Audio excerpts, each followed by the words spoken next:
Hello, scholars. Now I'm going to be reading Chapter 19 in Charlie and the Chocolate Factory, so make sure you have your core novel and read along with me. Chapter 19, The Inventing Room, Everlasting Gobstoppers, and Hair Toffee. When Mr. Wonka shouted, "Stop the boat!" the Oompa Loompas jammed their oars into the river and backed water furiously. The boat stopped. The Oompa Loompas guided the boat alongside the red door. On the door it said, "Inventing Room, Private, Keep Out." Mr. Wonka took a key from his pocket, leaned over the side of the boat, and put the key in the keyhole. "This is the most important room in the entire factory," he said. "All my most secret new inventions are cooking and simmering in here. Old Fickleburger would love to get his front teeth Old Ficklegrubber would give his front teeth to be allowed inside just for 3 minutes. So would Prodnose and Slugworth, and all the other rotten chocolate makers. But now, listen to me. I want no messing about when you go in. No touching, no meddling, and no tasting. Is that agreed?" "Yes, yes," the children cried. "We won't touch a thing." "Up to now," Mr. Wonka said, "nobody else, not even an Oompa Loompa, has ever been allowed in here." He opened the door and stepped out of the boat into the room. The 4 children and their parents all scrambled after him. So, scholars, how do you think the parents and the children are feeling? Let's think about this. Nobody has ever been allowed in this room, not even the Oompa Loompas. And when they're getting out of the boat, they're scrambling after, right? What a great adjective. They're scrambling. They're getting in quickly. "Don't touch," shouted Mr. Wonka, "and don't knock anything over." Charlie Bucket stared around the gigantic room in which he now found himself. The place was like a witch's kitchen. All about him black metal pots were boiling and bubbling on huge stoves, and kettles were hissing and pans were sizzling, and strange iron machines were clinking and spluttering, and there were pipes running all over the ceilings and walls, and the whole place was filled with smoke and steam and delicious rich smells. Mr. Wonka himself had suddenly become even more excited than usual, and anyone could see that this was the room he loved best of all. He was hopping among the saucepans and the machines like a child among his Christmas presents, not knowing which thing to look at first. So think about yourself if you've ever gotten some presents and you're really excited to open them, or you're really excited to go somewhere, right? Maybe your family's going to go on a trip to Disneyland and you can't help yourself. You just want to fidget and you're feeling so excited. That's what Mr. Wonka looks like right now. He's so excited in his inventing room.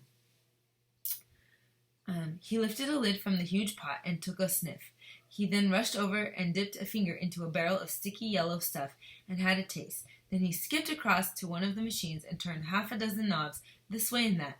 Then he peered anxiously through the glass door of a gigantic oven, rubbing his hands and cackling with delight at what he saw inside. So cackling's a laugh, kind of like ha ha ha ha. Then he ran over to another machine, a small shiny affair that kept going put, put, put, put, put. And every time it went put, a large green marble dropped out into the basket on the floor. At least it looked like a marble. "Everlasting Gobstoppers!" cried Mr. Wonka proudly. So here was our picture of Mr. Wonka looking this way and that in the room. "They're completely new. I am inventing them for children who are given very little pocket money. You can put an everlasting gobstopper in your mouth, and you can suck it and suck it and suck it and suck it and suck it, and it will never get any smaller." "It's like gum!" cried Violet Beauregarde. "It's not like gum," Mr. Wonka said. "Gum is for chewing, and if you tried chewing one of these gobstoppers here, you'd break your teeth off. But they taste terrific, and they change color once a week, and they never get any smaller. They never disappear. Never! At least I don't think they do. There's been one of them being tested this very moment in the testing room next door, and Oompa Loompa is sucking it. He's been sucking it for very nearly a year now without stopping, and it's still just as good as ever." So, have you ever seen everlasting gobstoppers for sale in the candy aisle? It's because of this book. So there's different candies that say Wonka on them, and one of them was inspired by this book here. Unfortunately, those gobstoppers do disappear, right? We haven't figured a way to make it last forever, but I do think that would be kind of strange. So now over here, Mr. Wonka went on, skipping excitedly across the room to the opposite wall. Over here I am inventing a completely new line of toffees. He stopped beside a large saucepan. The saucepan was full of thick, gooey, purplish treacle, boiling and bubbling. By standing on his toes, little Charlie could see just inside it. "That's hair toffee," cried Mr. Wonka. "You eat just one tiny bit of that, and in exactly half an hour a brand new, luscious, thick, silky, beautiful crop of hair will start growing out all over the top of your head. And a mustache. And a beard." "A beard?" cried Veruca Salt. "Who wants a beard, for heaven's sake?" "It would suit you very well," said Mr. Wonka. "But unfortunately the mixture is not quite right yet. I've got it too strong. It works too well. I tried it on an Oompa Loompa.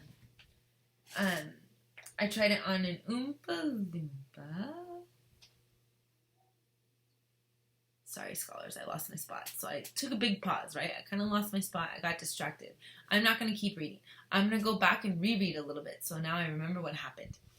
"It works too well. I tried it on an Oompa Loompa yesterday in the testing room, and immediately a huge beard started shooting out of his chin, and the beard grew so fast that soon it was trailing all over the floor in a thick, hairy carpet. It was growing faster than we could cut it. In the end, we had to use a lawnmower to keep it in check.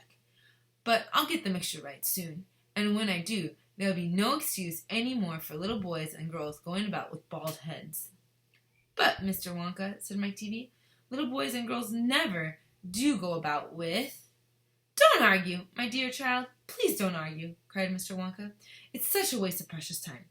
Now over here, if you will all step this way, I will show you something that I am terrifically proud of. Oh, do be careful. Don't knock anything over. Stand back." And scholars, that's the end of chapter 19. So what do you predict? What's going to happen next? What will Mr. Wonka, I yawned.